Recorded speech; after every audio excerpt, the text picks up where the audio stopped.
Hello everyone. Today we are going to begin with the topic of comparison of your general purpose microprocessor with your traditional microprocessor with your DSP processors over here.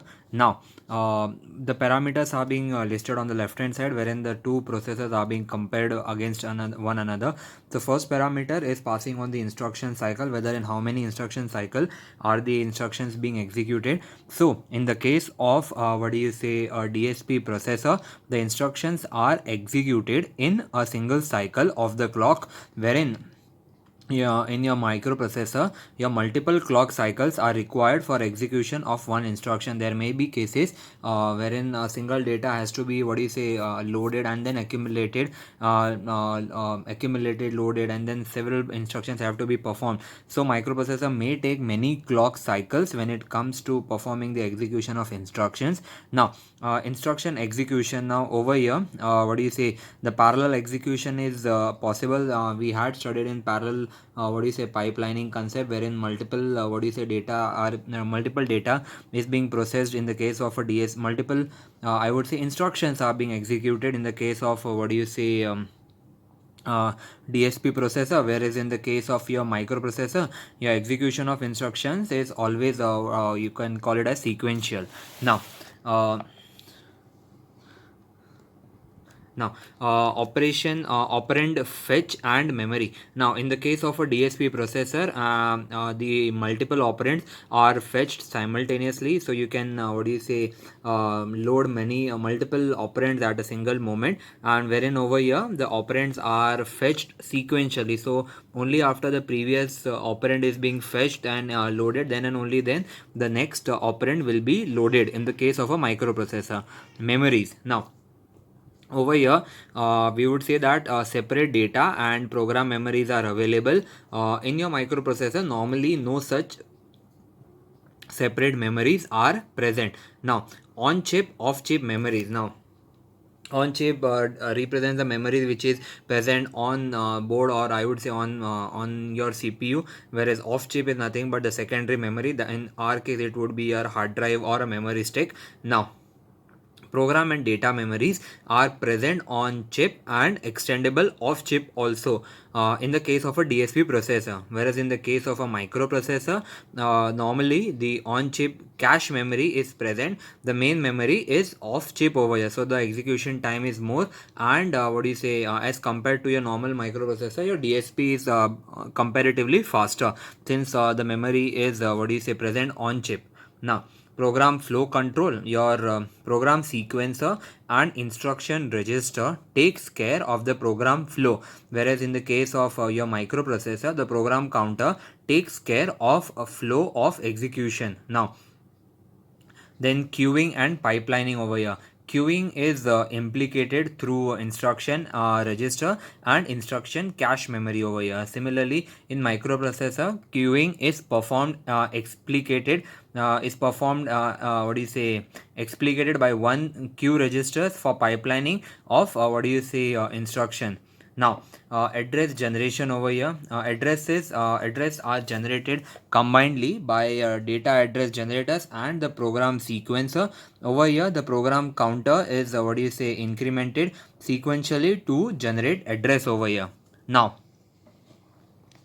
in the case of your address, or I would say data bus multiplexing, in the case of a DSP processor, address and data bus are not multiplexed, they are separate on chip as well as off chip over here, whereas in the case of a microprocessor, the address or the data bus may be separate on chip but are multiplexed off chip. So the multiplexing is being done on in the off chip level. Now, just a moment, let me adjust.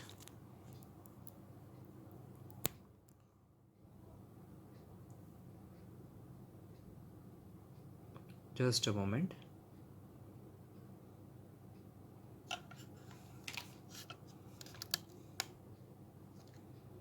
Now, the computational units, I would say over here only there are in the case of a DSP processor.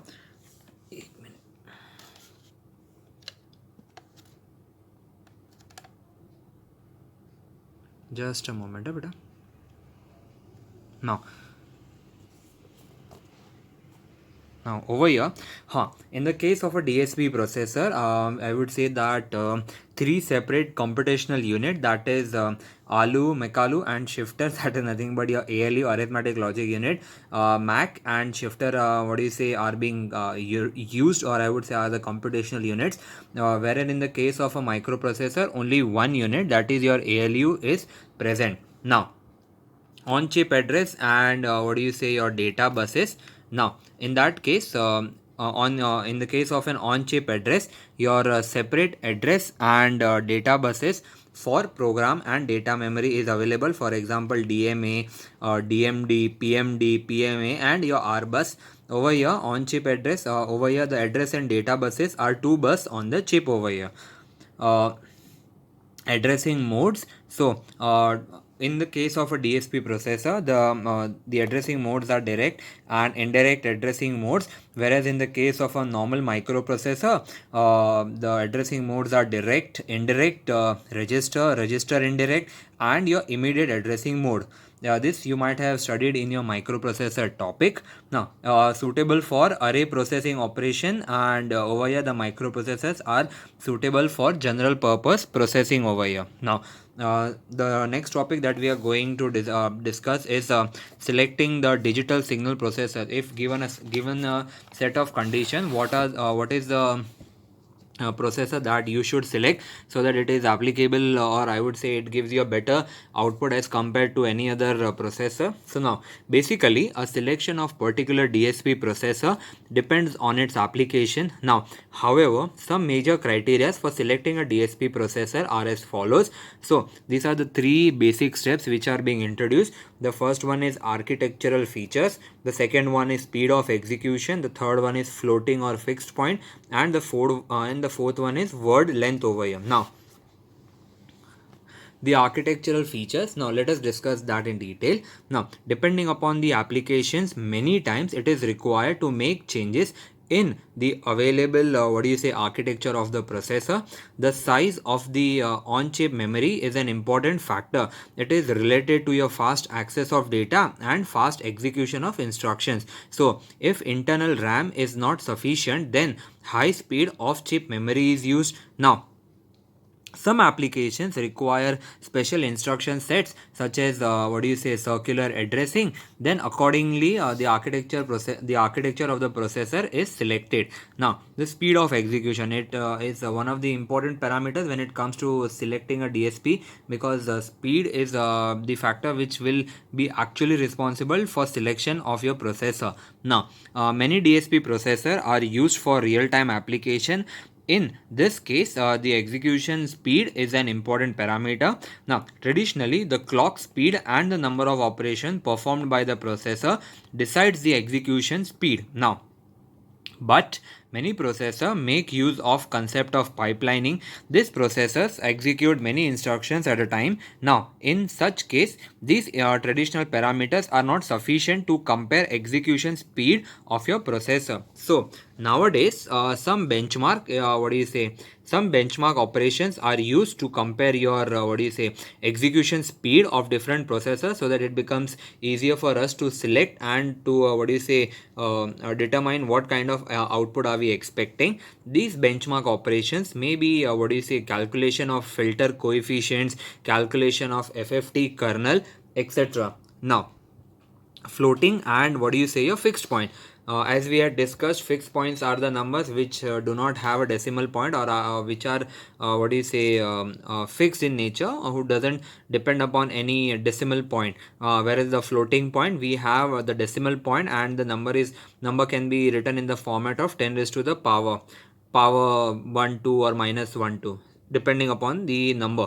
Now the fixed point or the floating point are two general arithmetics used in your DSP processors. Now usually fixed point processors are preferred for high volume applications because of its low cost. Now floating point processors are usually preferred for applications requiring high dynamic range. Now how many floating point processors also support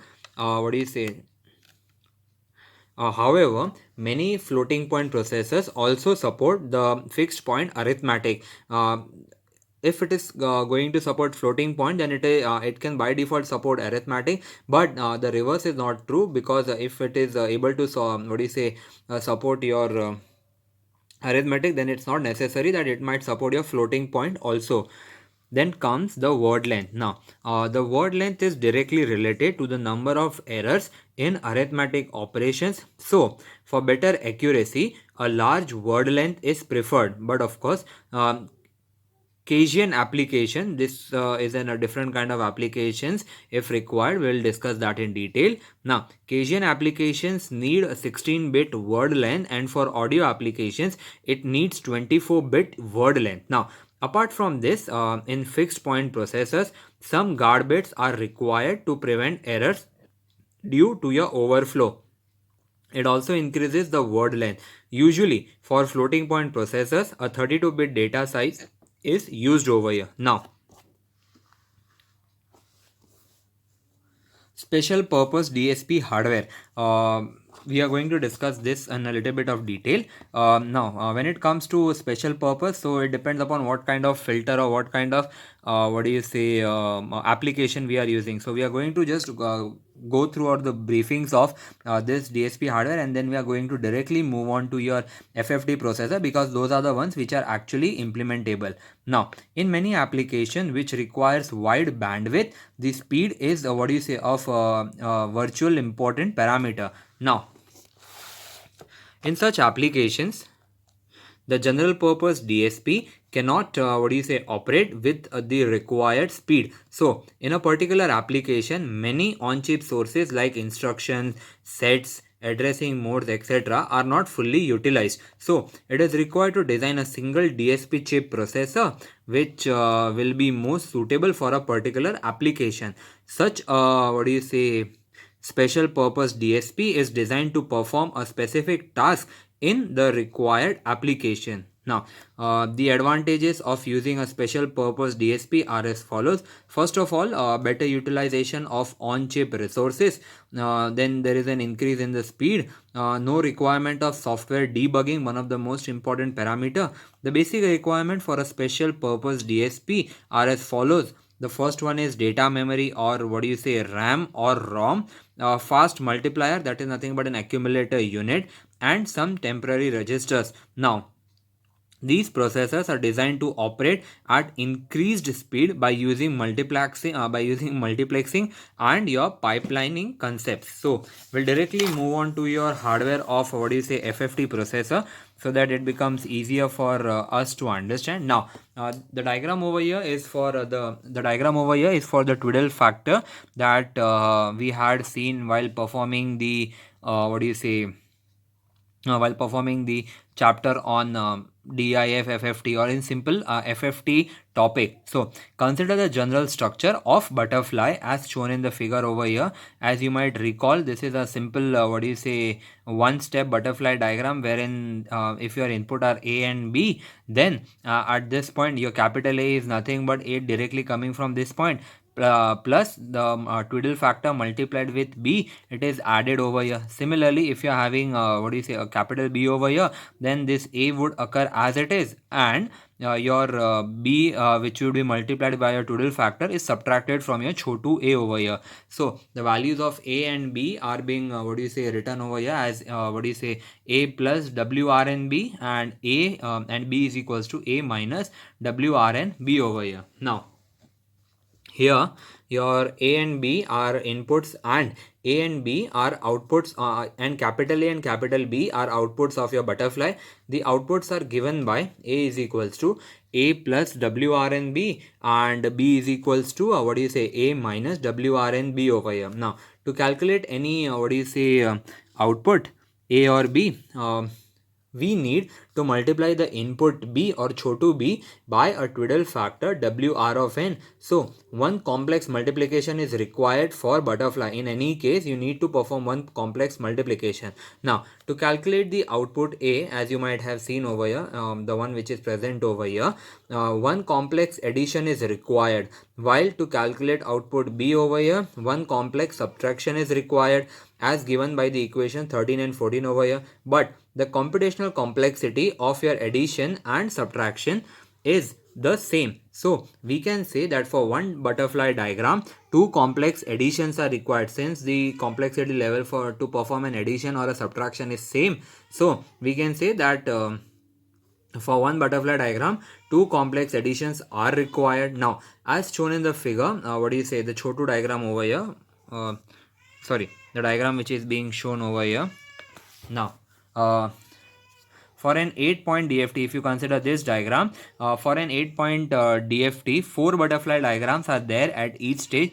Even if you had 1 to ka 4 or 4 to ka 1, if you consider each and every individual stage, so you had what do you say 4 butterflies in each stage. So 4 butterflies are there at each stage. So for n point DFT, now coming back to our theory part, so for your n point DFT at each stage, n by 2 butterflies are required. So as shown in the figure, 3 stages are required to compute 8-point DFT. So in general, n point DFT, for an n point DFT, your log n to the base 2 stages are required. Now the hardware butterfly processor is somewhat shown over here.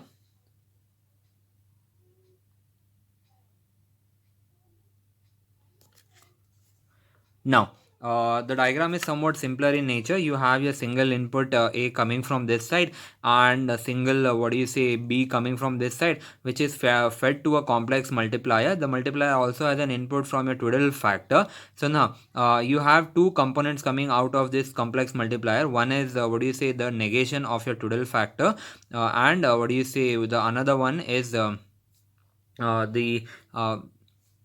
one of them is plus and one of them is minus. So this one will be minus. So यहाँ पे printing mistake है बेटा, this one will be minus sign. So the twiddle factor का negation, the negative sign is being taken over here, and what do you say, your simple input A is being given over here. Similarly, A is being given over here also. Your A is been taken in, this one is this one comes directly, so it is a plus twiddle factor. So this one comes directly downward, it is complexly complex addition is being performed over here. So you get your output as capital A, which is equals to your A plus WRNB, and your capital B is nothing but A minus WRNB over here, chotu B over here beta.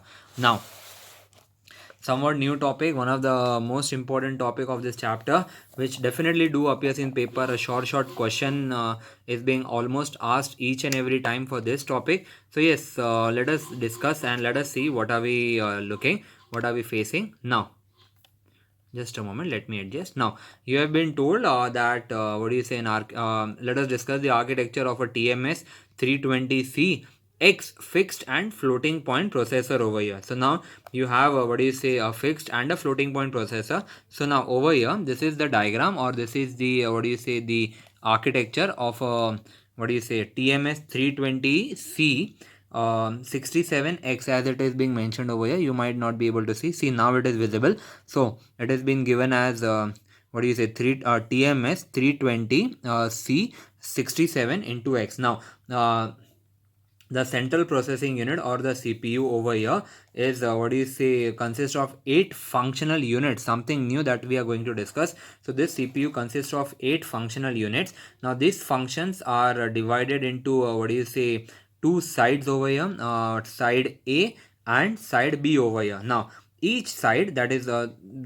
one on each side, it contains units M, L, S and D over here. Now these units are used to what do you say, perform various operations, the one which we'll discuss later on. Now certain instructions can be what do you say, executed by using more than one what do you say, unit. For example, the add instruction. Now the internal buses is also connected over here to your different what do you say, address or different ports over here. One or instruction sets also over here. It is connected to your DMA, your serial port, your host port, your boot load, wherein your data from boot can after the boot can be loaded. Then timers are being mentioned or specified. Then power down what do you say, a power down button is also being provided over here, or I would say power down data.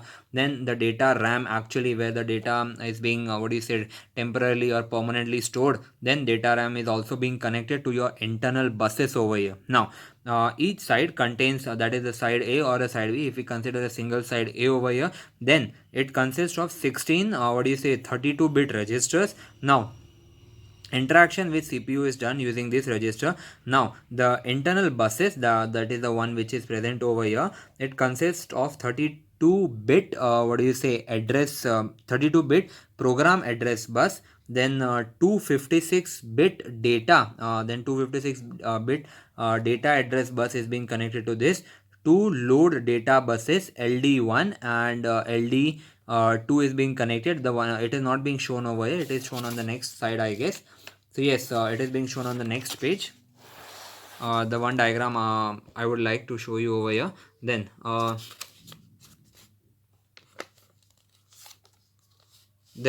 32-bit store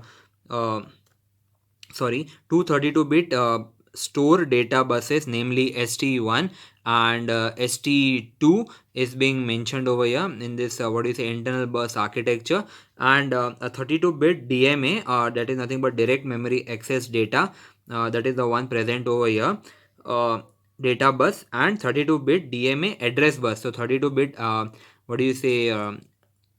32-bit address bus and 32-bit data bus is being mentioned over here, and the internal architecture is being shown in the diagram over here.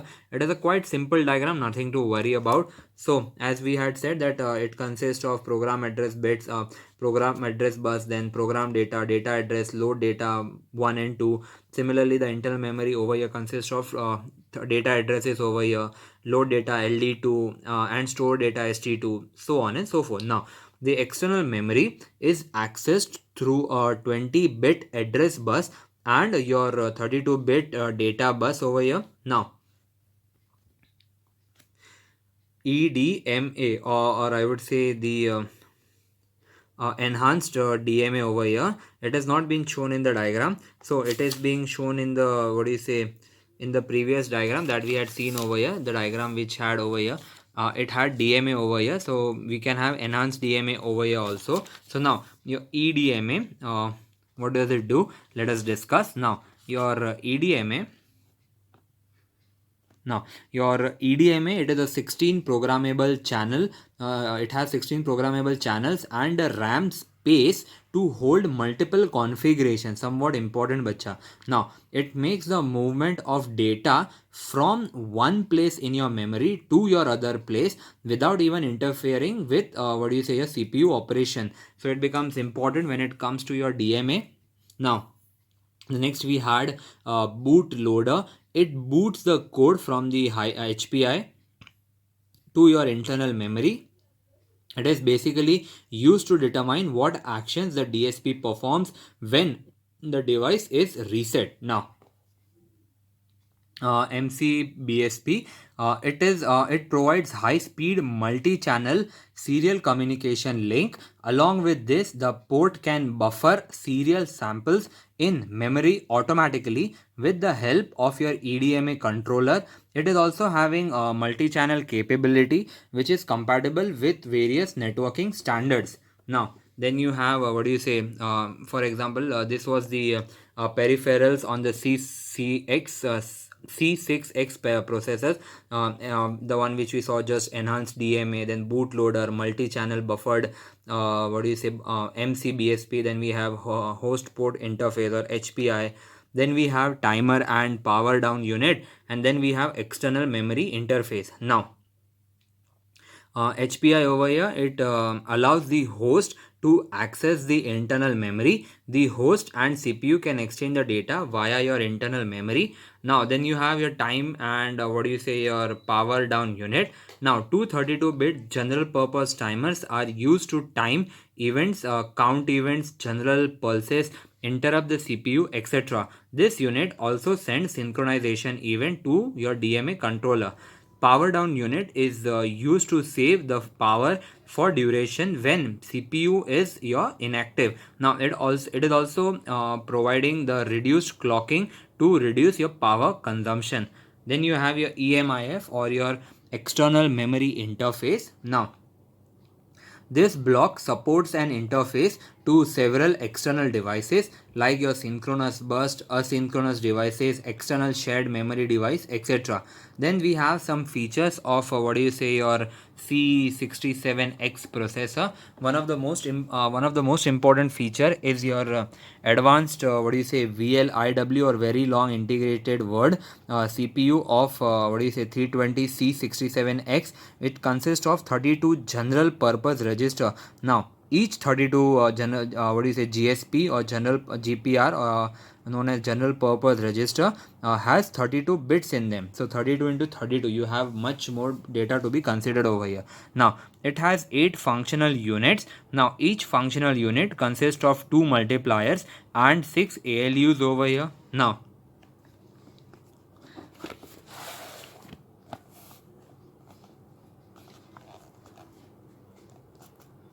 it contains the C compiler and assembly optimizer, which is used to simplify assembly language programming, a window based debugger interface for your visibility. It can execute, one of the most important feature, it can execute 8 instructions per cycle. So yes, it is it makes it too much important over here. Now a highly effective RISC code can be RISC codes can also be developed. This we will be discussing later on. Now instruction packing can be done. That means it gives code size equivalence for 8 instructions executed parallelly or serially. Executed parallelly or serially. It provides conditional execution of all the instruction, so it reduces branching. Now the codes can be executed independently on your functional units. It provides support for key arithmetic operations. All the common operations required for control and data manipulation applications are supported over here. Then it provides hardware support for single precision, that is 32 bits, and double precision, that is nothing but 64 bits IEEE floating point operations over here. Then you have 32 into 32 bit integer multiplication which can be performed. Then it has a floating point addition and a subtraction capability. Then it provides mixed precision multiply instruction. So yes, if you are having a single precision of 32 bits and a double precision of 64 bits, then it can perform mixed precision multiply instruction. The memory control supports BUSP interfaces, 2 master and 1 slave for your data transfer from system peripherals to and from your CPU and your internal memory over here. Now specification of your certain processor, that is a number 320 just a moment. Specifications of your TMS 320C 6713 over here. Now the specifications are somewhat as below. Now it is an onboard device operating at 225 megahertz. Then it has a 16 MB of synchronous DRAM or dynamic RAM. Then it has 512 kilobytes non-volatile flash memory. Again, this is just important from the point of view of Viva. In practical life, we have advanced much more versions to that. Now the software board configuration to registers implemented in CPLD, again somewhat which will be leaving for practicals. Now to use daughter's card, it has standard expansion connection. When we'll perform this experiment in VHDL if possible, then at that moment I would be able to show you this specific feature or the daughter's card over here. Now it has an onboard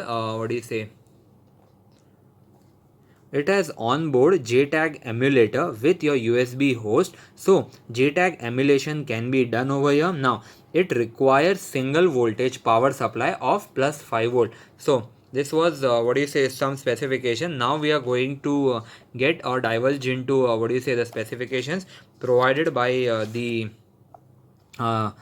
TMS 320 processor. So the so the operations performed by different units are as follows. Now, first we'll discuss the LMSD. Out of that, we'll discuss the L unit first of L1 and L2, as we had said earlier that we'll be discussing them later. Now, what does the L unit do? It is used for performing logical and arithmetic operations. Then we have 32 or 40-bit arithmetic and compare operations which can be performed by using the L unit. Then 32-bit logical operation can be performed, for example, byte shifting, data packing or unpacking over here. Now, then we have the M unit to be considered. In your M unit, this unit is used for multiplication operation. 16 by 16 multiplication operation can be performed over here. Other operations performed by this unit are bit expansion, then we have bit interleaving and de-interleaving, variable shifting operations and rotation operation. Now, S unit over here. This unit is used for branch, bit manipulation and your arithmetic operations. S2 is used to transfer the data from your register to and from your control register. Byte shifting and data packing or unpacking can also be performed.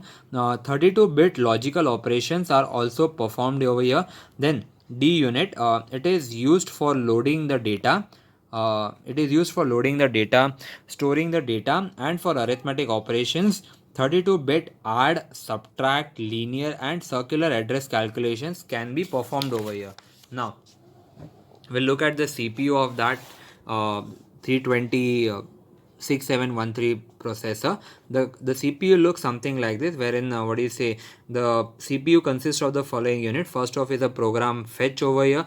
Then we have instruction dispatch. Then we have instruction decode. Then we have the register files over here, that is nothing but LSMD. Similarly for two data paths, data path A and data path B. Then we have the control logic over here. Then we have control registers and we have test, emulation and your interrupts over here. Now, the first three units, that is this program fetch, instruction and your instruction decode over here, can deliver up to 32-bit instructions for every clock cycle of your CPU. Now, the data paths A and B over here contain four functional units, namely L, S, M and D. It also contains 32-bit register. It also contains 16 and 32-bit general purpose registers over here. As you can see over here, register file A and register file B over here. Now, the processing of instruction takes place in these two data paths only. The various processing operations are configured and controlled using the control register flag over here. Now, we'll move on to the next topic. That is the general purpose register files. Now, in the data paths there are two, as we had seen in the previous diagram, that in the data paths there are two general purpose register files, A and B. Now, each register file contains 16 32-bit register, that is 32-bit के registers ऐसे 16 बार होंगे बेटा. Now, for register file is A0 to A15, and for register file B, it is from B0 to B15 over here. Now, these general purpose register files are used for following purposes. One of them, the main important task, is data handling. Then we have data address pointers. Then we have your control registers.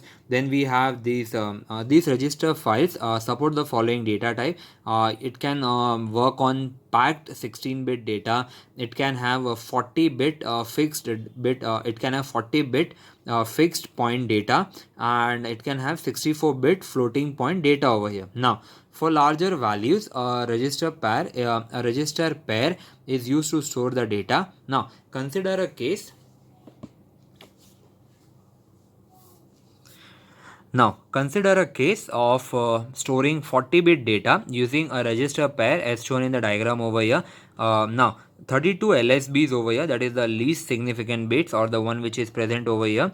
32 LSBs are stored in the even register, and the remaining 8 bits over here are stored in the odd register. The remaining values of your odd register, that is from 8 to 31, what do you say, of odd registers are filled with zeros over here. Now there are 16 register pairs such kind. ऐसे आपके पास what do you say 16 register pair होंगे बेटा for 64 bit data in case of what do you say your 320 C 67X processor. Now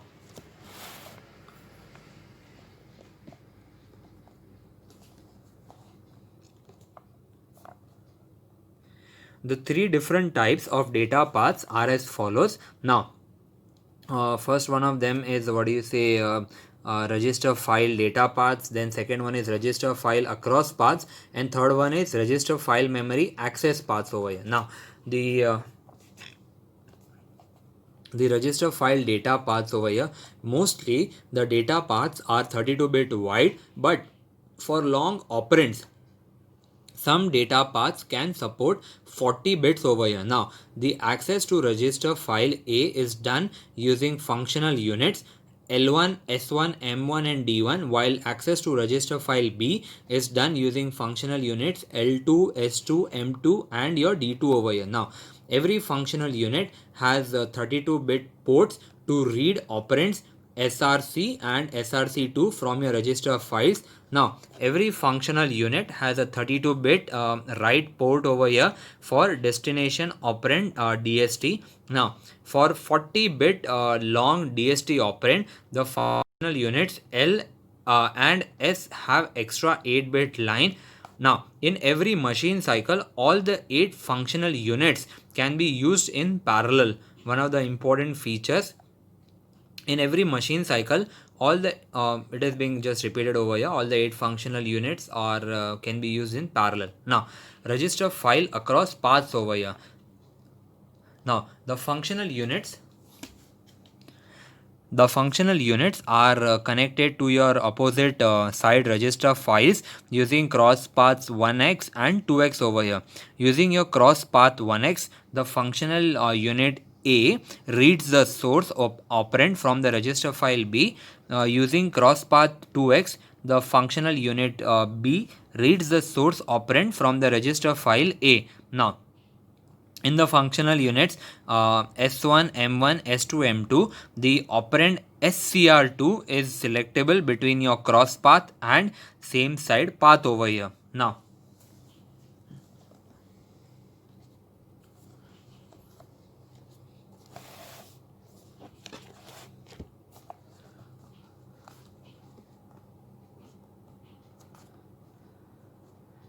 in your functional units, your L1 and L2, both operands SCR1 and SCR2 are selectable. So register file memory access paths. To access the data from memory to register files, the CPU has address paths DA1 and DA2, data load paths LD 1 and LD2, and data store path, that is nothing but ST1 and ST2. Now the data store path,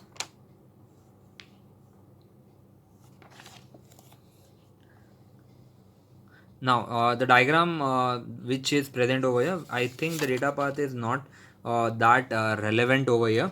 So we'll move on to the next topic, that is the control register over here. Now the control register file over here. So the control register file, it has 10 control registers over here. So the data can be accessed from control register using the file control register file using S2 unit. Now to access the control register file, commonly used instruction is your MVC. It is move between control file and your register file instruction. Now the common control registers are as follows. The first one is your AMR. So if you can see over here, I'll just give you a briefing about common control register. This is the list of the common control registers and their full form. Your first one is your AMR, or the addressing mode register. The second one is control status register, or your CSR. Then we have program counter, or your PCE1. Interrupt set ISR, and your interrupt clear, that is nothing but ICR register. Interrupt flag register IFR. Interrupt enable register IER, interrupt service table pointer ISTP, interrupt return pointer IRP, and last and not the least, we have non-maskable interrupt return pointer NRP. Now, we'll discuss each and every one of them in short so that it becomes easier for you to understand. Now, from the CPU register file, now, from the CPU register file, 8 registers, that is from A4, A4, A5, A6, A7 and your B4, B5, B6 and B7 are used for linear addressing and your circular addressing. Now, for circular addressing, the block size fields BK0 and your BK1 are used to select the block size. It is 5-bit field. Now, depending on the combination of your BK0 and BK1 bits, the different modes are selected as follows. If it is 00, then linear addressing is been addressed. If it is 01, then circular address using your BK0 field. If it is 10, then circular addressing using BK1 field, and if it is 11, then it is reserved over here. Now, then we have the control status register. It controls it contains control and status bits for the processor. For TMS32DC67X processor, the CPU ID is O2H over here. Now, the program counter or the PCE1 over here, it gives address of your fetch packet, which is in your even phase of your pipeline. Now, interrupt set or ISR and the interrupt clear register. Now, using your ISR or the interrupt set over here, the maskable pending interrupts can be set manually. The topic for interrupts, I guess it might have reached in your microprocessor topic. So, maskable and unmaskable are simple interrupts which can be changed in another word. So, maskable pending interrupts can be set manually. Using your ISR, maskable pending interrupts can be cleared also manually. Then you have the interrupt flag register. It contains status of your INT4 to INT15. Then you have your interrupt enable register or the IER. Now, using the IER, the maskable interrupts can be enabled or disabled. Then you have interrupt service table pointer or the ISTP. As the name indicates, it gives beginning of interrupts service table over here. Then you have interrupts return pointer or your IRP. It gives address return. It gives address to return from your maskable interrupt. And then we have non-maskable interrupt return pointer or NRP over here. Now, it simply gives address to return from the non-maskable interrupt. So this was something called as common control registers over here. So this completes your fifth module today, and in the next module we'll start with the application or the real life application of your DSP processor or the discrete time signal processing in general. Up till then, kindly stay safe, bacha, and thank you.